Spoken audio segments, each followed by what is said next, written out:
Assalamu alaikum friends. In my previous videos, I gave you a brief introduction of what economics is, what are the branches of economics, and what are the types of economic systems in the world. Today, I'll be talking about one of the most important concepts of economics, demand. Demand for any commodity can be defined as the desire to buy a commodity backed with sufficient purchasing power and the willingness to spend. Now, there are various factors that determine the demand of any commodity. These factors are also called as the determinants of demand, like the price of that commodity, price of the related goods, the income of the consumer, tastes and preferences of the consumer, and the price expectations.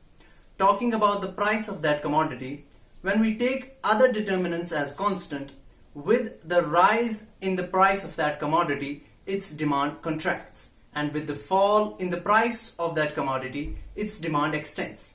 This inverse relationship between price and the demand of a commodity is known as the law of demand. Economists have put forward some reasons of why there is an inverse relationship between price and demand, or in other words, why more of a good is purchased when its price falls. One of the reasons is the income effect. It refers to the change in quantity demanded when the real income of the buyer changes owing to the change in the price of a commodity. With a fall in the price, the real income of a consumer increases as he is able to buy more of the commodity with the same amount of money he has. However, there is no change in the nominal income of the consumer. Another reason put forward is the substitution effect. It refers to the substitution of one commodity for the other when it becomes relatively cheaper. For example, tea and coffee are substitutes. With the fall in price of the tea, it is substituted in place of coffee. Therefore, there is an expansion in the demand for tea due to the substitution effect. Law of demand, however, has some exceptions as well.